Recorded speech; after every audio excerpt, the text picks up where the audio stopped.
수능의 그날까지 여러분과 함께 러닝메이트 조정식입니다. 이제 6평이 얼마 안 남았죠.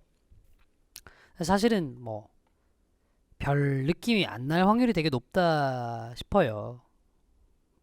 심지어 고3 학생들 같은 경우는 등교 계약이라는 게 한지 얼마 안 돼가지고 본인이 고3이라는 자각이 생긴 지도 얼마 안 됐는데 돌아서서 또 중간고사 치고 중간고사 끝나자마자 바로 6평이라서 이게 막 굉장히 큰 의미를 부여하는 시험처럼 보기가 쉽지가 않을 수 있습니다. 참 뭐라 해야 되죠?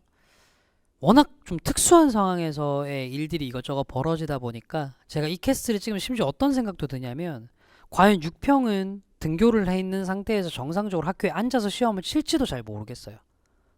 또 뭐 갑자기 3월 학력 평가처럼 막 시험이 미뤄진다거나 집에서 출력해서 시험을 쳐야 되는 뭐 그런 상황이 생길 수도 있다라는 생각도 듭니다.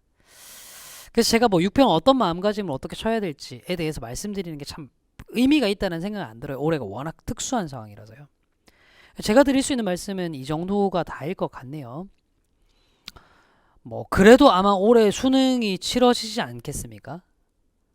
뭐 그런 관점에서 본다면 올해 6월 평가원 모의고사도 올해 치러질 언젠가 치러지게 될 2021학년도 수능을 대비하는 학생들에게는 수능의 단서를 제공하는 시험으로서 의미 있지 않겠어요?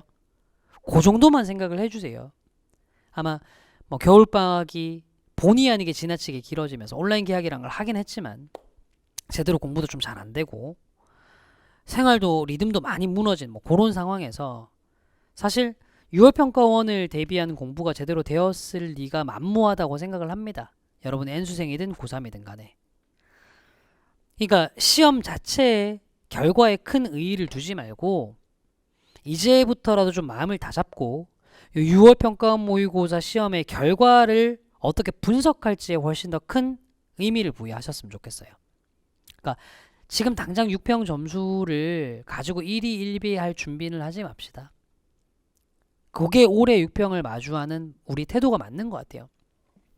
얼마 전에 교육부에서 이제 또 발표를 하면서 혹시나 지금 이 등교의 상황이 좀 이제 흔들리게 되고 하면 최악의 경우는 수능을 또 한 차례 더 연기를 할 수 있다. 뭐 맥시멈 한 달 정도 더 연기하더라도 학사 일정이 지정이 없이 할 수 있다라는 발표를 한 기사를 제가 봤어요.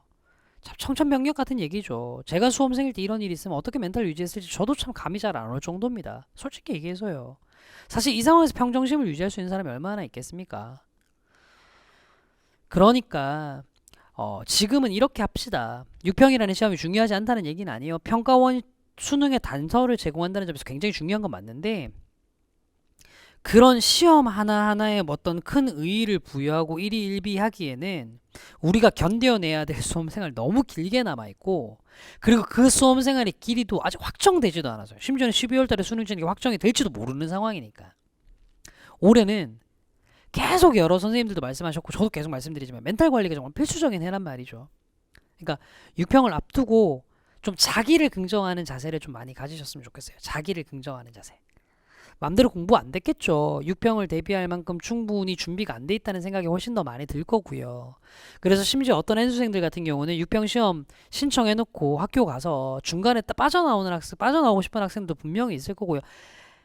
그 마음 100% 인정합니다. 이해하고요. 얼마 특수한 상황인데요. 근데 이런 상황일수록 끝까지 심리적인 안정을 유지하는 게 중요합니다. 그리고 그 심리적인 안정에서 제일 중요한 요소는요. 자기 긍정이에요.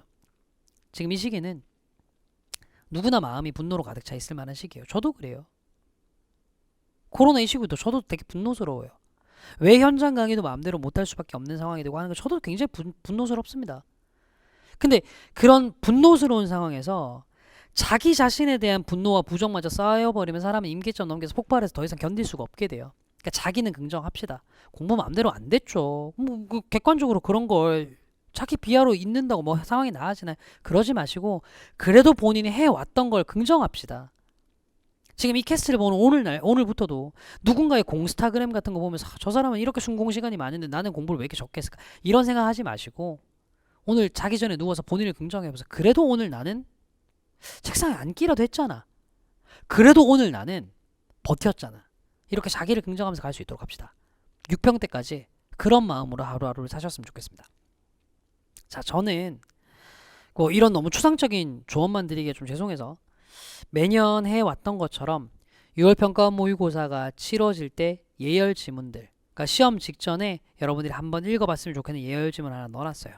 뭐 지금까지 공부를 못한 건 어쩌겠습니까? 그거 상관없이 그래도 적어도 6월 평가원 모의고사 치는 시험장에서 영어는 좀 제 컨디션으로 좀 글 자체가 계속 튕기는 느낌은 좀 덜 들도록 제가 예열 지문을 올려놨으니까요. 요 예열 지문 잘 보시고 시험장에서 조금 최대한 좀 효과를 좀 발휘할 수 있었으면 좋겠어요. 그 예열 지문으로 효과를 좀 보시려면요. 제발 부탁이니까 미리 출력해놓고 전날 한 번에 읽고 들어가세요. 시험장에서 점심시간에 처음에 읽으려고 하는데 안 읽혀버리면 더 컨디션 망가집니다. 요 컨디션을 조절하기 위한 예열 지문 가지고 좀 그래도 제 컨디션 가지고 영어 시험 봤으면 좋겠고요. 그 영어 시험 결과가 어떻든 본인을 긍정할 수 있었으면 좋겠어요. 그리고 그 긍정을 바탕으로 해가지고 이 시험 이후에 어떻게 수능을 대비해야 될지, 수능의 단서가 6평에서 어떻게 나왔는지는 저랑 해설 강의 혹은 총평 이런 것들을 통해서 또 한번 다듬어 가보도록 합시다. 다시 한번 말씀드릴게요. 6평 시험이 현장에서 치러지든 아니든 6평을 위한 대비가 다 되어 있든 아니든 분노만 쌓아두지 말고 적어도 자기 자신을 긍정할 수 있는 태도로 그렇게 공부를 하도록 합시다. 자, 여러분들이 본인을 긍정할 수 있도록 저도 최대한 많은 도움을 드리도록 하겠습니다. 예열 지문 꼭 다운받아서 한번 봐보도록 하세요. 자, 지금까지 조정식이었습니다. 감사합니다.